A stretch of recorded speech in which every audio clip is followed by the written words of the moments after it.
bonsoir et bienvenue dans Inspiré de faits réels. Je suis Mathias et je suis ravi de vous retrouver, et Charles aussi est ravi de vous retrouver, pour cette deuxième partie de notre épisode consacré à la trilogie Souviens-toi l'été dernier. Alors, autant vous prévenir tout de suite, il vaut mieux avoir écouté l'épisode précédent, l'épisode sur Souviens-toi l'été dernier, puisque là on va vous parler des suites, donc du 2, du 3, on va spoiler à fond, donc on vous conseille comme d'habitude de les avoir vus, mais on va pas, c'est un épisode bonus, c'est un petit peu particulier, on va surtout vous parler des films, quoi, plutôt que des histoires habituelles. Oui, voilà, si vous voulez si vous voulez entendre les histoires qui ont inspiré Souviens-toi l'été dernier, le premier, ça c'est dans l'épisode précédent. Dans le vrai épisode sur Souviens-toi l'été dernier. Épisode. Là, on est sur un bel épisode bonus. Bonus, pourquoi ? Parce que il est un peu différent et parce qu'on n'avait pas la place en fait aussi dans l'épisode précédent pour parler du 2 et du 3 et qu'on s'est dit plutôt, vu qu'on s'est embêté à les regarder et qu'on voulait vous en parler, on s'est dit autant faire un petit épisode bonus. Oh, et puis il y a des choses à dire, à commencer par Souviens-toi l'été dernier 2, je te propose de commencer. Ouais, alors le 2, réalisé par Danny Cannon. Alors, je savais pas trop, son nom me disait rien comme ça, et en fait, il a quand même fait Young Americans avec Harvey Keitel, et surtout, Judge Dredd avec Stallone. Ouais, c'est quand même fou, hein. Ouais. C'est à peu près ses seuls films connus, parce que le réalisateur est quand même pas hyper hype. D'ailleurs, au niveau scénario, le mec est inconnu aussi. Trey Calloway, j'ai jamais entendu parler de lui. Mais reconnaissons que Danny Cannon a quand même fait quelques films. Quand même. Et surtout, il a une petite actualité en fin 2017, puisque il a aussi réalisé Geostorm, alors que j'ai pas vu à titre personnel. Geostorm. Ouais, le truc de catastrophe, là, le film catastrophe avec du réchauffement climatique ou des trucs comme ça qui était sorti en novembre de l'année dernière. Avec Gerard Butler ? Ouais, je crois que c'est ça. Ah d'accord, c'est lui qui a fait ça. D'accord, très bien. Et il a aussi été producteur sur la série Les Experts, puis sur Gotham. Alors j'avais détesté Gotham. Écoute, moi je ne l'ai pas vu, donc je pourrais pas avoir d'avis sur la série. J'ai pas vu Gotham. C'est grosso modo, c'est une série où t'as la jeunesse de Jim Gordon, donc t'as Batman qui est tout gamin, et c'est sur l'enfance en fait des ennemis de Batman. Ça aurait pu être pas mal, mais moi j'avais pas du tout aimé. Donc, Souviens-toi, l'été dernier 2 est une suite. C'est une suite directe, donc avec les deux survivants du 1, Jennifer Love Hewitt et Freddie Prinze Jr., si je dis pas de bêtises, ceux qui ont survécu. Et je te laisse nous faire le pitch, Mathias, parce que toi, tu l'as aimé. Alors, avant même de faire le pitch, j'aimerais bien qu'on arrive sur la genèse de ce film. Parce que Souviens-toi, l'été dernier 2 donc, sort un an après Souviens-toi, l'été dernier, le premier. Le film se passe d'ailleurs un an après. Et normalement, c'était Jim Gillespie, donc le réalisateur du premier, qui devait le réaliser. Mais en fait, il a été très très agacé par le comportement des producteurs. En fait, les producteurs voulaient un film avec plus de gore, avec un scénario à écrire au plus vite, puisque la trame du film tenait littéralement sur 1 page et demie, et il fallait tout faire en 9 mois. Donc ça commençait à devenir compliqué. Donc Jim Gillespie a bien senti que l'idée c'était surtout de faire du pognon et pas de faire un film très intéressant. Donc du coup il a renoncé au projet. Et il a renoncé de Danny Cannon. Voilà, et entrée de Danny Cannon, mais maintien de Jennifer Love Hewitt. Parce que Jennifer Love Hewitt avait déjà signé son contrat pensant que Jim Gillespie allait le réaliser. Parce qu'elle avait une très bonne expérience, comme on l'a dit dans l'épisode précédent, de son tournage avec Jim Gillespie. Donc du coup, elle se disait « Ah cool, c'est le même réalisateur, normalement ça devrait bien se passer. » Et là non, Jim Gillespie au dernier moment ne signe pas. Et c'est finalement Danny Cannon qui arrive sur le projet. À la base, ça devait partir sur de bonnes augures, puisque Kevin Williamson, donc, qui a fait le script du premier, devait revenir. Mais il a refusé de le faire parce qu'il n'avait pas assez de temps, vu qu'il travaillait sur d'autres films à ce moment-là. Et c'est là qu'arrive en scène Trey Calloway, un scénariste totalement inconnu, qui a pour mission d'écrire un scénario à partir de cette trame qui fait 1 page et demie, qui a été dictée par les producteurs. Donc on arrive à un résultat qui, comme ça, quand tu vois l'état du projet au début, ça peut être... ça peut faire peur, quoi. Ça va très mal se passer. En l'occurrence, moi je trouve que ça passe à peu près. Mais voilà, on va pas avoir la même opinion sur Souviens-toi l'été dernier 2, je pense. Souviens-toi l'été dernier 2, donc tu m'avais dit de faire le pitch. Ça commence donc pile 1 an après le premier. Julie, donc, qui est le personnage incarné par Jennifer Love Hewitt, est toujours traumatisée. Elle fait toujours des cauchemars de la fin de Souviens-toi l'été dernier 1, tout simplement. D'ailleurs, un petit point sur Jennifer Love Hewitt. Le retour de Jennifer Love Hewitt est une réussite. Moi, je dois t'avouer que ouais, elle m'a beaucoup agacé. Autant dans le 1, ça allait. Là, je t'avoue qu'elle m'a beaucoup agacé. C'est moi, c'est exactement l'inverse. Ah ouais? Je la trouvais assez agaçante dans le premier parce elle prenait quasiment aucune décision, elle subissait vraiment l'intrigue dans le 1, et dans le 2 je trouve qu'elle prend plus de décisions, qu'elle est beaucoup plus badass, qu'elle ose faire des choses, et c'est quelque chose qui m'a plu. Il y a une évolution de son personnage, on sent que comme elle a été traumatisée par ce qui s'est passé dans le 1, elle n'a pas les mêmes réflexes un petit peu fragiles qu'elle a dans le premier. Ouais. Là. Dans le 2 je la trouve plus forte. Donc du coup elle prend que des décisions débiles en fait. Oui, alors voilà, voilà. On va en arriver au point négatif du 2 qui est son script qui a été torché à partir d'une page et demie. Oh là là. Voilà, il y a des problèmes sur les nouveaux personnages sont quand même assez compliqués.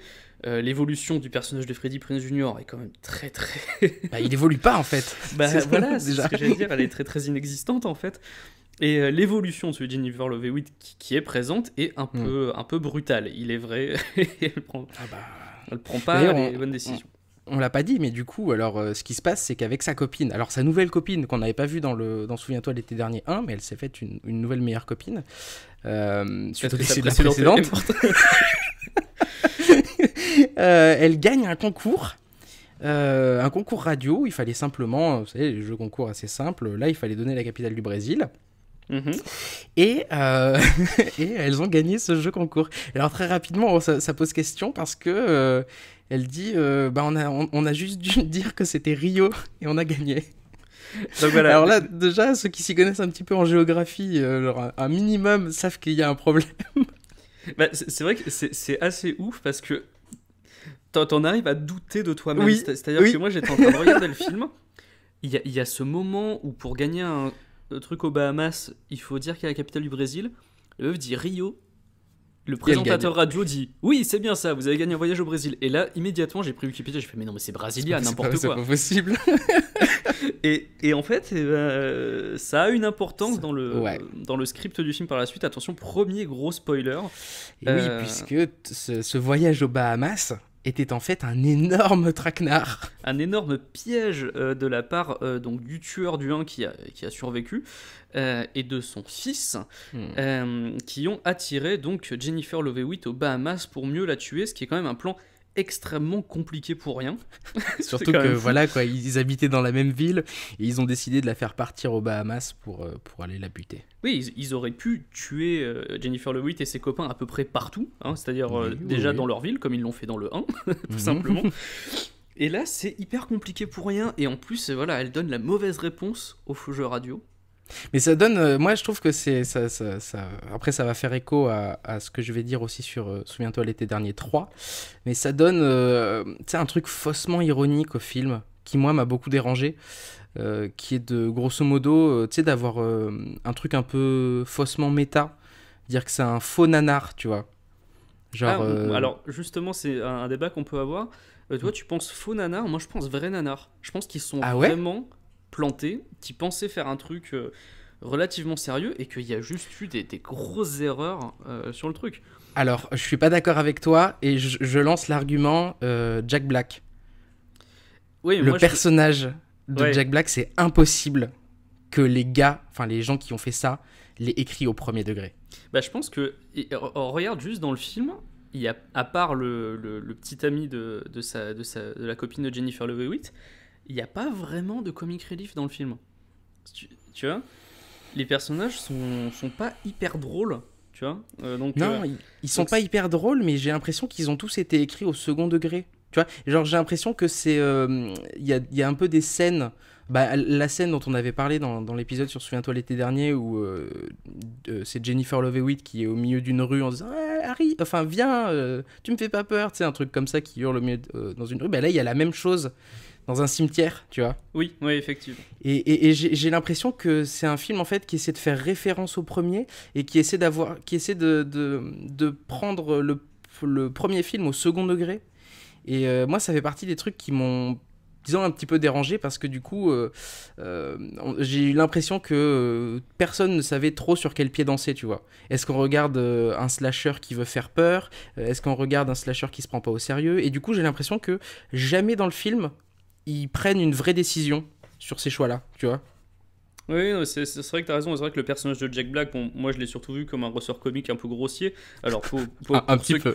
Pour ceux qui l'auraient pas vu, donc Jack Black joue un dealer de drogue complètement stone. Bah, c'est le stoner du film qui fait voilà qui est ultra caricatural dans toutes les scènes où il est là dans le film. C'est vrai que ce personnage-là est un peu dérangeant, j'admets. Mais c'est pas le seul truc. C'est vrai que. Alors, moi, justement, je pensais que c'était un nanar sincère. Je voyais pas le côté. Mais c'est vrai qu'il y a des éléments assez. J'allais dire comiques. Enfin, on sent qu'ils essayent de faire un film à clé et que c'est raté. Il y a plein de trucs comme ça. Donc.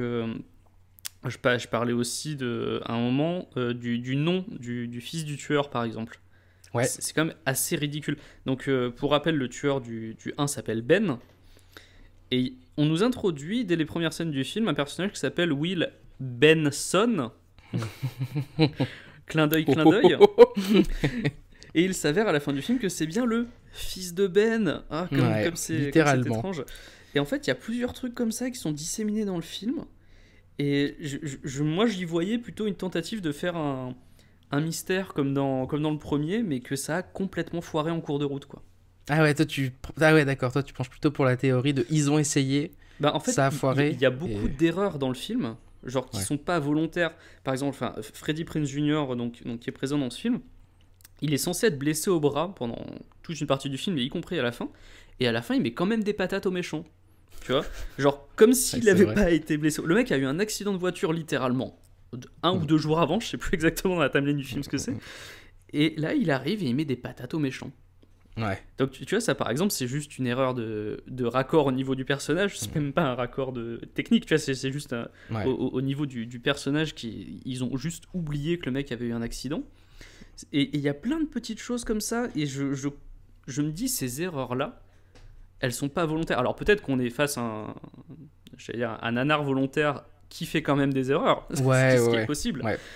Mais je pense que c'est le meilleur moyen de rejoindre nos deux points de vue là-dedans. C'est peut-être un nanar volontaire qui fait des erreurs, tout simplement. Ouais, sans doute, c'est vrai.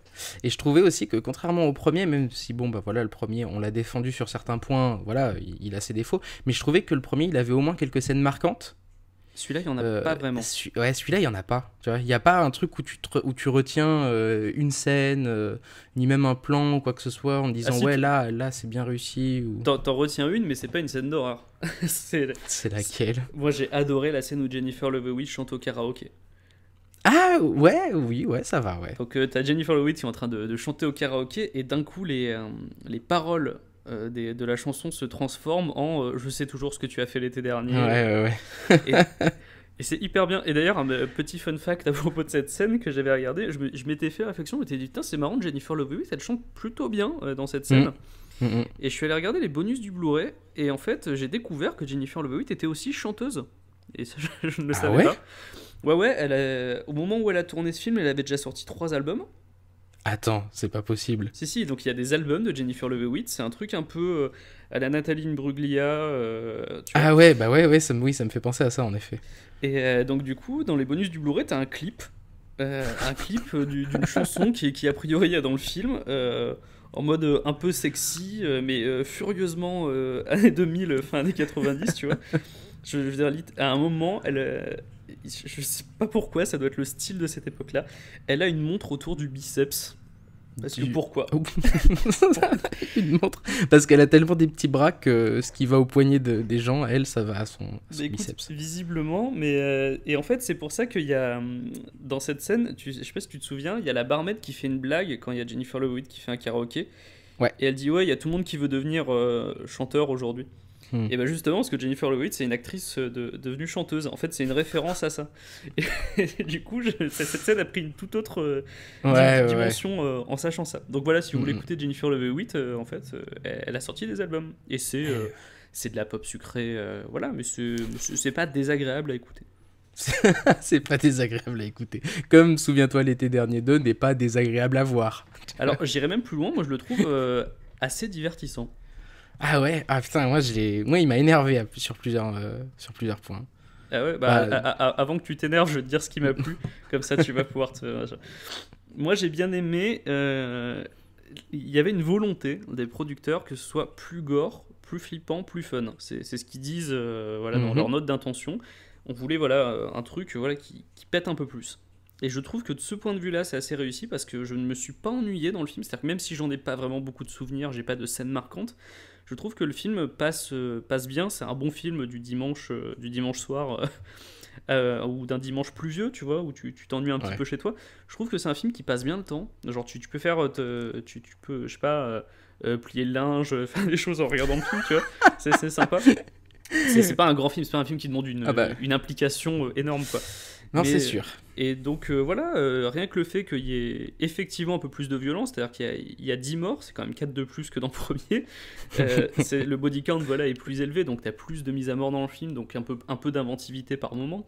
Il y a même un moment un petit peu destination finalesque où on se demande si Jennifer Love Hewitt va pas cramer dans un bain de soleil. Donc, ah ouais, c'est vrai. Il y a des petits trucs comme ça qui sont sympas, je trouve. Donc pour moi, ça reste assez divertissant. Et c'était justement l'intention des producteurs. Dans le making-of, il y a une productrice qui dit que c'est le film parfait pour un date. Putain voilà, leurs intentions n'allaient pas plus loin que ça, quoi. Il n'y avait pas de volonté de faire un film... un film vraiment intéressant, parce que Jim Gillespie avait cette volonté-là hein, sur le premier. De ce point de vue-là, c'est pas hyper réussi toujours. Mais là, dans le 2, ils n'avaient pas du tout cette envie-là. C'était vraiment de faire un film popcorn qui sorte à temps pour que les jeunes aillent avec leur date au cinéma et se fassent un petit peu frissonner et s'ennuient pas et qu'ils passent un bon moment. Et de ce point de vue-là, et seulement de ce point de vue-là, parce que je reconnais qu'il y a beaucoup de défauts et tu vas en parler, j'ai pas été déçu. Pour moi, je m'attendais pas à grand-chose et j'ai trouvé que c'était plutôt un moment assez agréable. D'accord. Eh ben, moi, tu le sais déjà parce que je te l'ai dit. Je me suis endormi devant. Et c'était vraiment... c'était une espèce de torture. C'est-à-dire que grosso modo, le pitch de base, il est bourré d'incohérences, déjà, de les faire partir comme ça aux Bahamas, où on a l'impression qu'il y avait juste un peu plus de budget, donc on a pu faire des scènes en extérieur ou des trucs comme ça. Grosso modo, pour résumer... Il y a déjà, je le trouve ultra mal rythmé. Il y a des pseudo-moments de tension, des moments comme ça où on a l'impression qu'ils sont tous à nouveau contents, puis à nouveau en espèce de moment de tension. Et en fait, je le résumais comme ça. Dans ma tête, c'est genre, souviens-toi l'été dernier 1, mais toutes les mauvaises idées du 1, on les a dans le 2 et on n'a pas les bonnes. Pour moi, dans ma tête, c'était quand je l'ai vu, et je l'ai vu en 2 fois du coup. Je l'ai vu en 2 fois puisque je me suis endormi à une demi-heure de la fin. Et ça a vraiment été un calvaire, quoi. Un calvaire. Ah ouais, t'as vraiment détesté le film. Mais il y a vraiment... T'as pas été emmené par le rythme des meurtres et tout ça, quoi. Tu t'es vraiment... Non. Parce que, en fait, ça rejoint ce que je te disais tout à l'heure, c'est que je savais pas ce qu'on voulait me dire, tu vois. Je savais pas si on voulait me dire, ouais, là, il y a de l'humour, ouais, là, on se prend au sérieux. Et du coup, j'ai pris le film, au sérieux, quoi. Et parce que j'arrivais pas à me positionner vis-à-vis de ce qu'on voulait me dire, tu vois. Comme s'il y avait eu, comme je t'ai dit là, comme s'il y avait eu des choix de production, des choix d'acting et tout, qui savaient pas sur quel pied danser, avec des personnages complètement loufoques second degré, des personnages plus premier degré, et je savais pas trop où on m'emmenait, et je me suis endormi devant, et en effet après j'ai regardé la dernière demi-heure, mais vraiment parce qu'il fallait la voir. Mais bon voilà, ça m'a embêté, tu vois. Je suis assez d'accord avec toi sur les personnages. Il y a un vrai problème d'écriture des personnages dans ce film. Et ils sont souvent assez caricaturaux. Donc tu parlais de Jack Black, mais il y a aussi le patron de l'hôtel où ils sont aux Bahamas, qui est très très mal écrit. On ne sait pas s'ils essayent de faire une caricature de mecs flippants, de mecs désagréables ou pas, mais en fait non, parce que c'est jamais vraiment une menace dans le film. Donc c'est assez bizarre. Il y a plusieurs personnages qui sont très très mal écrits dans le film en fait. Et puis je sais pas, le twist final est tellement mal amené. Oui, non mais ça on ne comprend pas. Ils s'en foutent. Okay. Ah, il avait un fils. Ok. Oui, voilà, c'est ça. Et dans le premier, il était pas là. Ah là, non, mais Ouais, ça c'est. va. Je sais pas, pour moi, c'est en fait, et c'est là où on va peut-être enchaîner sur le 3 parce que l'heure tourne.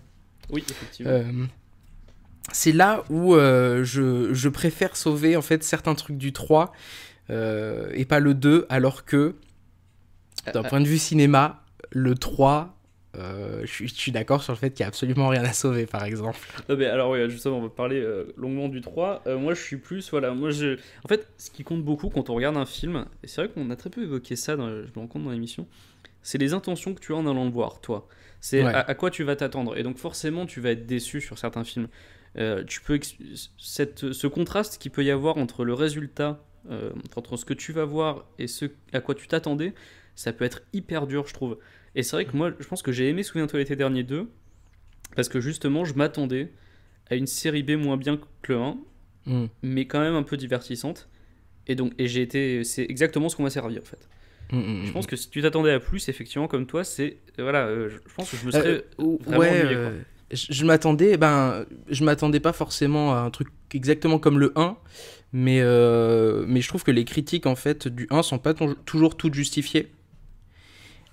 Tandis que là, en l'occurrence, les critiques, enfin, je les trouve beaucoup plus justifiées pour le 2, quoi. Alors que, je sais pas, ouais, il y avait un truc, t'avais utilisé l'adjectif charmant pour le premier, et j'étais vraiment d'accord avec ça, il y avait un rapport au lieu et tout et tout. Là, le rapport au lieu, enfin, c'est le décor des Bahamas, c'est ridicule. En fait, Enfin, je sais pas. tu sens qu'ils ont essayé de faire un petit côté un peu dit petit nègre en se mettant sur une île où ils sont Mm, bloqués à l'intérieur, ils peuvent pas sortir parce qu'il y a la tempête.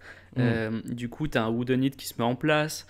mm, Mais en fait, bah, du coup, certes, un des deux tueurs faisait effectivement partie du groupe, mais mm, ça fonctionne pas des masses, quoi. On sent que c'est un peu artificiel. Et bon, alors moi, je m'attendais à un truc comme ça, mais, mm. euh, mais oui, je peux comprendre que ouais, quand tu fais l'effort d'essayer de te mettre dans l'ambiance et que t'es pas récompensé, Ouais. voilà, ça fait mal.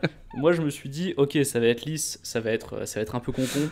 Et bah, c'est ce que j'ai eu, voilà. Forcément, je me suis dit, ok, il va y avoir un twist un peu débile. Et ouais, il y a un twist un peu Il y a débile, quoi. un twist un peu Mais débile. bon, après, Avec, ouais, on parlera du twist aussi du 3, oui, qui est carrément débilus aussi, hein, mais je vais te dire pourquoi je l'ai préféré, par contre. d'accord. Bon, en tout cas, pour Euh, conclure sur le 2, on peut dire que globalement, les spectateurs ont été de ton avis. Ah ouais, à Puisque ce point? même si ça reste un succès au box-office, ça a été un succès beaucoup plus mitigé. Le premier avait rapporté 125 millions de dollars, et Ah oui, celui-là, on a je crois que rapporté c'était seulement 17 millions. 82. Ouais, d'accord. Alors 82, c'est déjà bien, hein, C'est mais déjà bien, oui, c'est parce qu'il a pas dû goûter très cher, hein. ouais, j'ai pas le budget devant les yeux, mais oui, il a pas dû Hmm. coûter méga cher. Et ouais, non, voilà, c'est un succès assez mitigé, en tout cas bien moins grand que Souviens-toi l'été dernier. Hmm, hmm. Donc Souviens-toi l'été dernier 3. Souviens-toi l'été dernier 3. Alors, le pitch, vous le voulez, eh bien, le voilà. On est le 4 juillet. Oh, Hop. encore. Oh, bizarre. Mais 10 ans après les événements de Souviens-toi l'été dernier 1. Et il y a un truc assez drôle avec le 3, c'est qu'ils évincent le 2. Oui, ils font comme si le 2 n'avait pas Le 2 existé. n'a pas existé dans le 3. Donc, avant peut-être même de faire le pitch, je vais vous faire la petite fiche technique, hein. Il est sorti en 2006, il a été réalisé par Sylvain White. D'ailleurs, au début, je savais pas si on disait White ou White, parce que je sais pas si je connaissais Alors, pas sa je nationalité. me suis renseigné. Alors, il est français. Il est français parce qu'il a fait un film avec Joey Starr et Gérard Depardieu, j'ai vu. Oui, La marque des effectivement. anges. La marque des anges. Sylvain White, en fait, je pense qu'on prononce White puisque son père était un basketteur américain. Donc Ah il oui, faut le d'accord. prononcer à l'américaine, mais sa mère était, était française. Mhm. Donc du coup, ouais, c'est Sylvain White. Et d'après ce que j'ai compris, j'avais lu sa fiche Wikipédia, ce monsieur, parce qu'il Mhm. en a une. C'est donc un Français qui est parti après ses saisons aux États-Unis pour étudier et qui a fait voilà des allers-retours avec la France. Et souviens-toi l'été dernier 3, c'est un de ses premiers gros Et- projets en fait. Ouais, en fait, c'est même son premier. De ce que j'ai vu, c'est son. Enfin, en tous les cas, il avait pas fait plus gros avant. Souviens-toi l'été dernier 3. Et mine de rien, ça l'a pas empêché, malgré un film quand même qui est très mauvais, en 2010 de faire The Losers, qui était adapté d'une bande dessinée du même nom, avec quand même Zoé Saldana, Jeffrey Dean Morgan, Chris Evans et Idris Elba. Donc Zoé Saldana, je sais pas si tu la remets, elle a joué dans, Oui, bien dans sûr, bien sûr, Avatar, exactement dans Zoé Saldana. Gardien de la Galaxie, tout ça quoi. Jeffrey Dean Morgan, c'est Negan, dans mais The c'est Kingdom, aussi, voilà, c'est Negan. c'est le papa c'est- des Winchester dans Supernatural également. Ouais, C'est le il a comédien dans joué Watchmen. Dans Watchmen, exactement. Chris Evans, c'est Captain America. Idris Elba, on présente même Idris plus. Elba, Idris Elba, quoi. Et je me dis, putain, 4 ans après ce film, il a quand même... comme quoi, ça a marché, tu vois, un petit peu. Et donc, il a même donc, réalisé et scénarisé La Marque des Anges avec Joey Starr et Gérard Depardieu, donc j'ai pas vu, je pourrais pas en parler.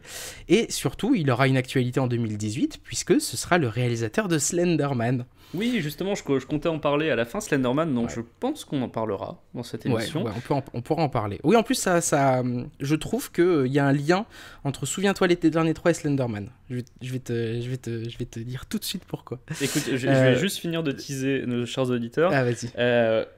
Moi, je confirme qu'il y aura, que tu le veuilles ou non, Charles, un épisode sur Slenderman. Car Oui, j'ai d'accord. en ma possession un livre qui raconte l'histoire du Slenderman, Ah, qui a été écrit par un pasteur américain mince. spécialisé dans le paranormal et les mythologies d'Internet. Donc, C'est pas vrai. attention, gros bouquin. Oui, c'est un ami et collègue de travail qui m'a prêté un livre dont il s'était servi quand il avait fait un mémoire sur les légendes urbaines. Donc Ah, trop bien. il s'était procuré ce livre et donc du coup il me l'a gentiment prêté et je pense que ce sera une bonne source pour un épisode sur Slenderman. Et même par curiosité, même si après avoir eu Souviens-toi l'été dernier 3, je n'ai pas vraiment confiance en le travail de Sylvain White, Tu m'étonnes. j'ai un peu envie de voir une adaptation cinéma de Slenderman. Donc voilà, c'était pour la Ouais. petite parenthèse.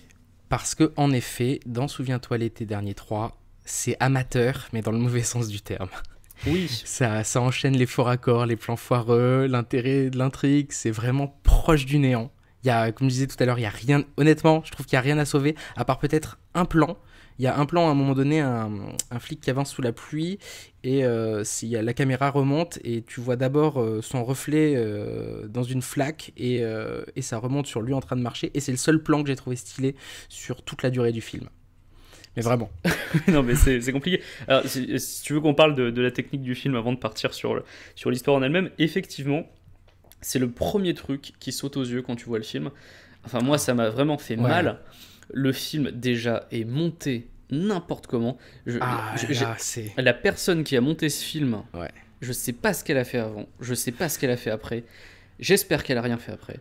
C'est une catastrophe. Non mais c'est une catastrophe. Avec les flashs et les petites ellipses, genre tac tac tac et tout là, c'est... Des flashs, des gros plans, des enchaînements mais complètement absurdes, des accélérations, j'ai noté tout ça, des accélérations super moches, de la caméra qui tremble, du son agressif pour faire des espèces de jumpscares pourraves, des filtres dégueulasses, on dirait, et c'est vraiment l'impression que ça m'a fait, un mauvais épisode de Supernatural ou Blair Witch 2. on a parlé de Blair Witch 2, j'avais déjà critiqué ces flash gros plans montage avec le cul, c'est exactement ça. Ouais. On retrouve exactement le même genre de montage dans ce film pour rien. Mais vraiment Exactement pour rien. En plus, C'est ils enchaînent ça avec des plans, tu sais, genre à la courte focale pour faire genre ah c'est chelou, c'est film d'horreur. Ouais. C'est horrible. La photo est atroce et pourtant Alors la photo, c'est même pas qu'elle est atroce, c'est qu'elle est même pas cohérente d'un plan à l'autre. Mais c'est ça qui est fou. C'est hallucinant. Je viens de visionner parce que je savais qu'on allait enregistrer le making of de Souviens-toi l'été dernier 3. Et oui, je me suis infligé ça. C'est une horreur, il est aussi bien monté que le film, c'est pour vous donner une idée. Sauf qu'ils ont mis de la grosse musique punk rock années 2000 pourrie dessus. Donc voilà, c'est horrible à regarder. Critique pas les Sum 41 s'il te plaît. Non, c'est pas ça, c'est vraiment vraiment nul. Je rigole. Le seul truc qu'on apprend dans ce making of, c'est que Sylvain White a l'air d'être un mec plutôt sympa. Et voilà, donc c'est pour ça que j'ai pas trop envie de le tracher, c'est un de ses premiers gros projets. Bien sûr, il y a énormément d'erreurs de réalisation dans ce film, des faux raccords dans tous les sens, mais je pense qu'il a fait ça avec les meilleures intentions du monde. En tout cas, c'est ce qui transparaît dans mon truc. Par contre, Sylvain White n'arrête pas de dire dans le making-of que son directeur de la photo est un très bon directeur de la photo, qu'il aime son travail et tout ça. Et alors, soit il a vraiment des goûts de chiottes, soit... C'était son pote et il osait pas le dire. C'était son pote et il osait pas le dire, parce que c'est horrible. Le travail de photographie dans ce film est horrible. C'est une catastrophe. C'est délirant. Et donc ouais, pour le pitch, parce que c'est vrai que tout à l'heure j'ai teasé le pitch et je l'ai pas continué. Donc on est le 4 juillet, 10 ans après les événements de Souviens-toi l'été dernier 1, donc Souviens-toi l'été dernier 2 était évincé. Une bande de potes veut faire une blague à base de pêcheurs-tueurs, donc un peu méta. Sauf que la blague tourne très mal et qu'un des copains qui devait réaliser une cascade en skate, en fait, meurt vraiment. Donc là, rebelote, après une rapide discussion comme dans le 1, tout le monde décide de ne pas rêver la blague pour ne pas avoir d'ennui, sauf que rebelote encore, quelqu'un déguisé en pêcheur va se mettre à massacrer la bande de jeunes. Et d'ailleurs, justement, ça, c'est ce pitch de départ, c'est peut-être le seul truc que j'ai bien aimé dans le film. C'est-à-dire qu'en fait, là, le pêcheur, on le présente pas comme un truc qui s'est vraiment passé, on le présente comme une légende urbaine. Ah, bah attends, bah c'est génial, parce que pour moi, c'était la bonne idée du film, en fait. Ouais, non, mais voilà, c'est exactement ce que je dis. Pour moi, c'est le bon truc du film. Bon, alors, c'est mal exploité par la suite, évidemment. Mais ce qui fait que dès le début du film, on ne sait pas si le film va se placer dans le même univers que les deux premiers ou pas. Est-ce que c'est une légende? Est-ce que ça s'est vraiment passé? Est-ce que le vrai tueur va revenir? Ou est-ce que c'est quelqu'un qui a assisté à leur prank qui a mal tourné, qui va venir les tuer? On sait pas. Et ça, je me suis dit, putain, au début du film, même si la photo est atroce et même si c'est très mal monté dès le début, je me suis dit, pourquoi pas? Ouais. Et d'autant plus que du coup, c'est marrant, mais en le visionnant, je me suis dit, ça peut être autant Souviens-toi l'été dernier 3 qu'un spin-off d'Urban Legend, en fait. Oui, ça pourrait. Ça pourrait, et très honnêtement, mais par contre, voilà, et cet avis va peut-être étonner certaines personnes qui ont vu la trilogie Urban Legend, je trouve que quand même Souviens-toi l'été dernier 3 reste moins bien que Urban Legend 3 Bloody Mary. Ouais, je suis d'accord. Qui est pourtant déjà atroce. Ouais. On aura l'occasion de parler peut-être un jour, je ne sais pas, parce que je crois que ça doit faire plus d'un an qu'on fait miroiter. Qu'on tease un Urban Legend, ouais, je crois, Urban Legend. Donc autant vous dire que Urban Legend 3, ça va pas arriver tout de suite. Mais je pense qu'un jour, il faudra qu'on se penche sur le Urban Legend 3, qui est vraiment un film très mauvais, mais qui a plus d'idées, je trouve, que ce film-là. Et du coup, ce Souviens-toi de l'été dernier 3, j'ai vu une espèce d'intention de dire, faites des suites, tu vois. Genre, à partir du moment où... donc là, voilà, le spoil est total, hein, mais à partir du moment où on se rend compte qu'en fait, le tueur n'est plus... en fait, il est devenu une légende, tu vois. Il est plus incarné vraiment humainement par quelque chose, ce qui fait que, voilà, t'auras beau le massacrer comme ils font à la fin du film, il reviendra. Parce que c'est devenu une légende urbaine. Et je me suis dit, mais pourquoi pas, du coup, pourquoi personne n'a eu l'idée après de faire une série de films qui partent tous un peu du même pitch, c'est-à-dire qu'un groupe de jeunes, ça pourrait faire une excellente série de slashers à la Jason ou à la Freddy, tu vois.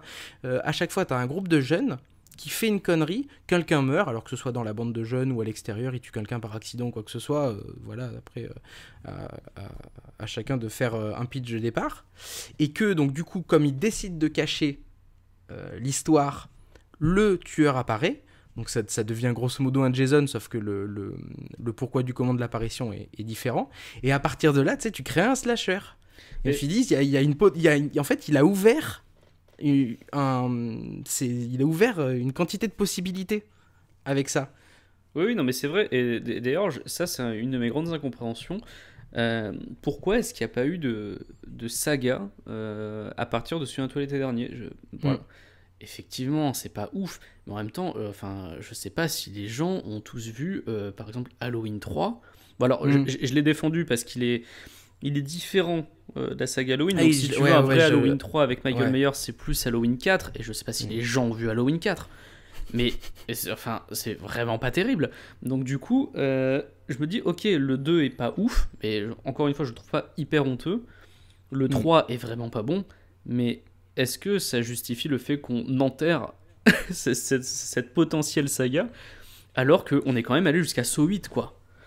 Donc, enfin même plus, il y a eu d'autres trucs. Donc je suis un peu déçu par ça, parce que moi j'aime bien l'ambiance qui se dégage des Souviens-toi l'été dernier. Ouais, d'autant plus qu'en termes de cinéma, c'était pas possible de faire pire que le 3. Alors si, c'est possible, parce qu'ils auraient pu confier Souviens-toi l'été dernier 4 à Uwe Ball, mais c'est... ça aurait pas été pire. Tu penses que ça Je aurait suis été sûr quoi? que ça aurait pas été pire. Bah non. Non, mais là, attends, c'est ultra amateur. Moi, ce que j'aime bien quand je défends le 3, et j'ai vraiment, pour le coup, je me suis pas endormi devant le 3. Là où je préfère le 3, c'est que ouais, ce retournement, en fait. Et par contre, qu'il a, pour le coup, il n'y a pas de second degré, tu vois. Il y a un côté pseudo-méta en disant bah voilà ça se passe dans le même univers, les meurtres ont réellement eu lieu, là il décide de jouer là-dessus et en fait un tueur revient, tout ça. Mais par contre là, pour moi là j'ai un authentique nanar parce que il n'y a pas de gag si tu veux dedans, tu vois. Oui, c'est vrai, tu as raison. Il n'y a Je pas suis de d'accord avec gag. toi. Et du coup, il n'y a pas un truc qui dit un peu en filigrane aux spectateurs on sait que c'est débile, s'il vous plaît, rigolez avec nous parce que on sait que c'est un peu gênant. Là, il n'y a pas ça, tu vois. Ça se prend au sérieux, c'est premier degré, donc c'est un vrai nanar. Et en même temps, il y a cette possibilité, je pense, je sais pas si ça a été écrit pour ça, mais il y a un appel à suite, quoi. Oui, oui, non, mais Alors oui, que ce c'est qui sûr. n'était pas forcément le cas après le 2, hein, je me Ce souviens qui plus trop tranche du complètement dernier avec film. l'analyse qu'a fait Jim Gillespie, donc qui n'a pas souhaité voir le film, qui Ouais, a dit tu que c'était m'étonnes. inutile, et lui il a dit je ne comprends pas pourquoi ils ont fait ça. Et bah du coup aujourd'hui on le comprend mieux, c'était oui, il y avait une volonté de créer une franchise et ça a complètement foiré. Bon en même temps c'est un peu normal puisqu'il n'y avait aucun membre Ouais. du casting de base dedans, qu'ils l'ont sorti bien conscient que ça ne marcherait pas en direct ou DVD, Mm. et qu'il a 0 sur Rotten Tomatoes. Donc bon, voilà. Ça ne pouvait pas aller hyper loin de toute façon, quoi.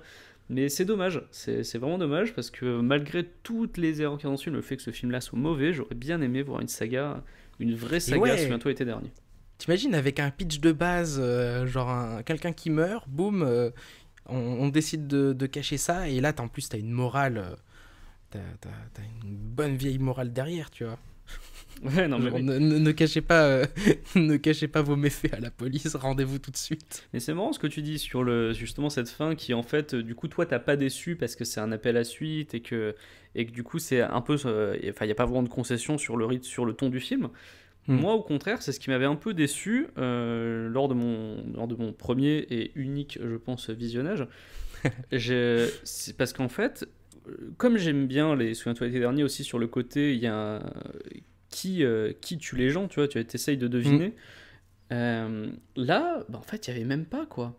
Ouais. Juste le fait que ce Hmm. soit le fantôme du pêcheur, en tout cas le pêcheur devenu une espèce de légende urbaine, Hmm. moi ça m'avait déçu parce que je m'étais dit ah ouais bah du coup il n'y a pas vraiment de Oui. surprise dans le Hmm. cast, en fait c'est juste surnaturel, donc En même c'est... temps, comme on était plus près de la mer, il y avait plus d'intérêt.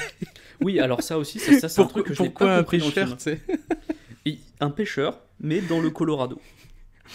Et en même temps, ce qui est ouf, et là je trouve qu'il y a un truc raté, il y a un truc qui a été manqué, c'est que l'espèce de vallée dans laquelle ils sont, là, le lieu, eh ben, je trouve qu'il y avait du potentiel. Oui mais alors avec un pêcheur, L'espèce de truc un peu vallonné. Alors oui, le pêcheur, du coup, a plus rien à faire là. Sauf que si tu prends le côté légende urbaine, ben, du coup, il peut se retrouver partout, tu vois, peu importe, oui non mais peu c'est vrai. importe où il est, tu vois.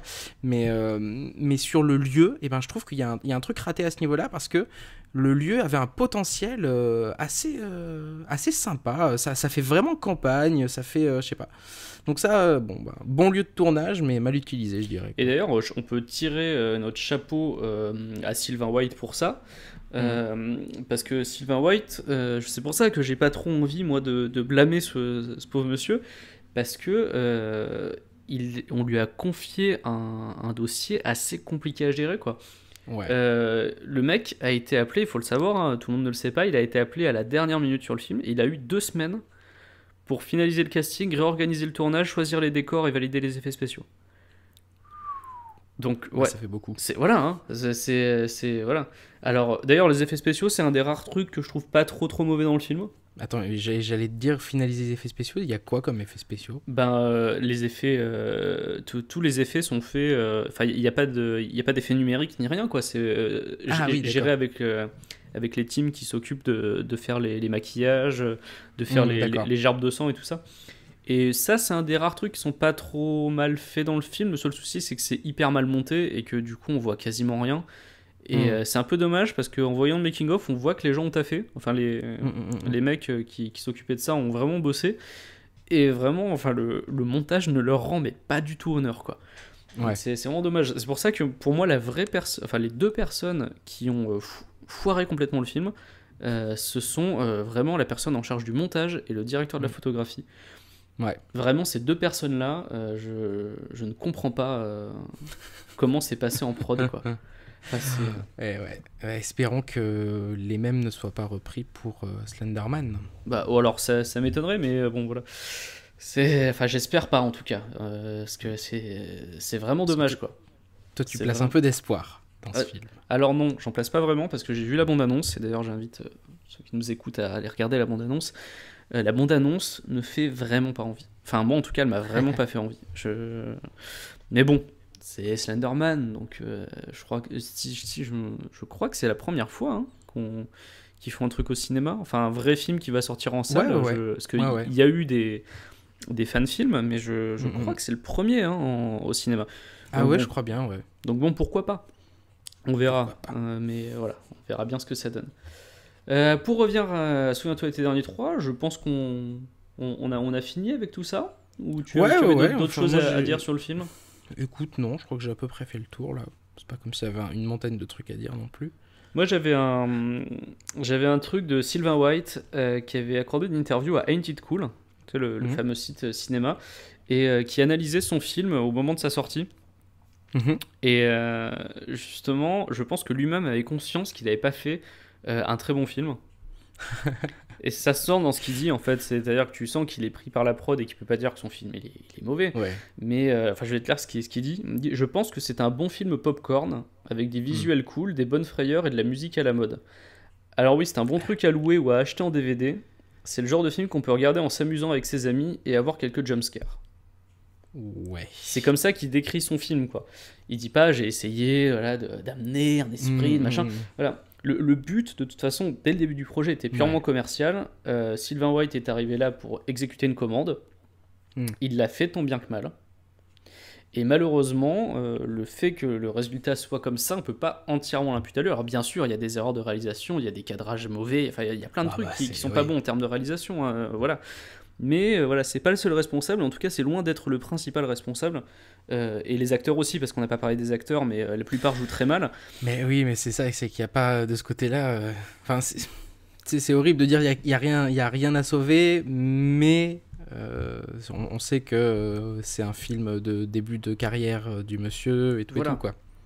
Donc, Pareil voilà, pour les acteurs d'ailleurs, il y a les acteurs et les actrices qu'on va revoir à 2-3 endroits, notamment une actrice dont j'ai oublié le nom mais qui va apparaître après dans Scrubs, voilà, dans d'autres séries, quoi. Laquelle c'est celle qui joue la chanteuse de punk rock ou ouais, une autre? exactement. Oui, ouais. elle a J'ai joué oublié dans son plein nom. de séries par la suite. Elle a joué notamment, je crois, dans Pretty Little Liars, si je me souviens bien. Enfin, elle a joué dans plein de séries, effectivement. Alors souvent des seconds rôles, mais oui, elle a fait une carrière. Je crois que c'est la seule du groupe de 4 qui a fait une vraie carrière par la suite. Ouais, et c'était son premier film là. Oui, c'était son tout premier film. ouais. Et d'ailleurs, elle était ravie de faire enfin un long métrage. Enfin, tu la vois, elle a l'air vraiment ravie d'être là sur les images du making of, quoi. Donc c'est cool. Si ça a pu lancer au moins sa carrière à elle, c'est déjà pas mal. Même si c'est compliqué de démarrer une carrière avec un film comme ça, quoi. Mais bon, après, on dit ça, mais il y a plein de gens qui ont fait des films complètement honteux en début de carrière et qui ont réussi. Hein. Je pense à Massacre à la tronçonneuse, la nouvelle génération. Dont on parlera peut-être un jour, mais Massacre à son tronçonneuse de la nouvelle génération, donc il y a quand même dans son casting Renée Zellweger et Matthew McConaughey. Ah oui, c'est vrai. Donc ouais, voilà. J'ai oublié ça. Et puis plein d'autres films. Enfin, n'oubliez pas que le premier film de Jennifer Aniston, c'est Léprechaune. Donc c'est un film dans lequel elle tire sur des farfadets au fusil à pompe. Hein. Donc voilà, c'est. Génial. Mais celui-là n'est pas. Enfin, il y a des trucs à sauver dans les prochaines. Mais bon, voilà, on a tous des débuts difficiles, quoi. Enfin bon, je pense qu'on a terminé sur les derniers 3. Juste un mot peut-être sur le remake. Je sais pas si t'avais entendu qu'il y avait un remake du premier qui était annoncé. Annoncé, mais il a été juste annoncé, non? Alors non, ça avait bien avancé. Hein. C'était à l'étude il y a un petit moment. Je crois que c'est en 2014 ou en 2015 qu'on a eu les premiers bruits là-dessus. Et c'est donc Mike Flanagan dont j'ai beaucoup parlé dans cette émission parce que je suis son travail de près. et Jeff Howard, donc un de ses acolytes, qui ont été embauchés pour faire le script. Donc eux, ils avaient fait les scripts de 2 films de Mike Flanagan, Oculus et Ouija, l'origine du mal. Et en fait, donc ils ont fait le script, ça a été annoncé, hein, le script est écrit, mais depuis l'été 2016, on n'a pas vraiment de nouvelles. C'est mauvais signe, hein. Non, c'est juste parce qu'en fait, Mike Flanagan donne des nouvelles de temps en temps quand même. Il dit que ça continue quoi. Mais on ne sait pas exactement quand est-ce que ça pourrait être. Alors, il y a eu beaucoup de tergiversations au niveau du casting. On a entendu notamment les noms de Selena Gomez ou Nina Dobrev qui jouaient dans Vampire Diaries pour le rôle de Julie, qui était autrefois pris par Jennifer Love Hewitt. Mais a priori ce serait pas elle. Mike Flanagan a dit que les 4 personnages d'origine ne seraient pas dans le remake, en fait, qu'il n'y aurait pas Julie, qu'il n'y aurait pas Barry, tout ça, que ce seraient 4 nouveaux personnages, qu'il n'y aurait pas le pêcheur. Hein? Ouais, non, voilà, et que dans son script, il a pas voulu faire un remake, mais plutôt réinventer le truc. Donc, est-ce qu'il a voulu revenir aux matériaux d'origine, revenir au livre, où il n'y a pas de pêcheur, hein, rappelons-le. Oui, c'est vrai. Oui. Ou est-ce qu'il a voulu garder l'idée du secret, mais faire autre chose avec ça? Il ne l'a pas dit, mais de toute façon, ce qu'il a dit, c'est que c'est pas lui qui le réalisera. C'est lui qui a fait le script. D'accord. Voilà. Alors bon, il peut très bien revenir sur sa décision, lui demande, hein. Mais surtout qu'il a un succès critique qui commence à être assez présent, Max Flanagan. C'est ce que j'allais dire, Donc pourquoi pas, ça pourrait être un beau projet. Et moi, ce qui me donne le plus envie, c'est qu'aux dernières nouvelles, il se murmurait que Maïka Monroe, qui est l'actrice principale du film It Follows, que j'avais beaucoup aimé, pourrait avoir un des rôles principaux. Oh là là, ah ouais. Et donc moi, tu vois, un film réalisé par Mike Flanagan, si jamais c'est à lui qu'on confie la réalisation, scriptée par Mike Flanagan avec Maïka Monroe dedans et qui propose une réinvention un petit peu de Souviens-toi l'été dernier, moi sur le principe, je suis partant. Ouais. Donc voilà, et bien écoute, je pense que c'est là-dessus qu'on va terminer ce long bonus. Ouais, c'est vrai, hein, on pensait pas faire aussi long, tiens. Ouais, mais il y a des choses à dire sur Souviens-toi l'été dernier, hein. Moi, tu sais, quand on commence à parler des slashers 90-2000, je ne m'arrête pas. Je m'emballe. Et bien écoutez, du coup, merci de nous avoir écoutés pour ce petit bonus. Vous pouvez nous retrouver sur les réseaux sociaux, sur Twitter, @IFRpodcast, sur notre page Facebook inspirée de faits réels, et sur iTunes, n'hésitez pas. Je crois qu'on dit Apple Podcast maintenant. Apple Podcast, ah bon? Ouais, ils ont changé, il faut dire Apple Podcast maintenant, c'est la nouveauté. Mais non, mais sur l'appli, mais on peut iTunes, iTunes existe toujours. Oui, iTunes n'a pas disparu. Ah oui, d'accord, tu m'as fait peur. Non, mais pour les podcasts, je crois que c'est sur Apple Podcast dorénavant. Ah bah écoute, tu vois, j'ai un iPhone et je le savais même pas. c'est la personne qui a un Android qui te dit ça, c'est magnifique. Bah, écoutez, merci de nous avoir écoutés à travers cette longue aventure sur Souviens-toi l'été dernier 2 et 3 qui ne sont pas les meilleurs films de la galaxie. Mais on revient prochainement avec un bon film cette fois. Un bon film, ouais. Allez, bisous. Bisous.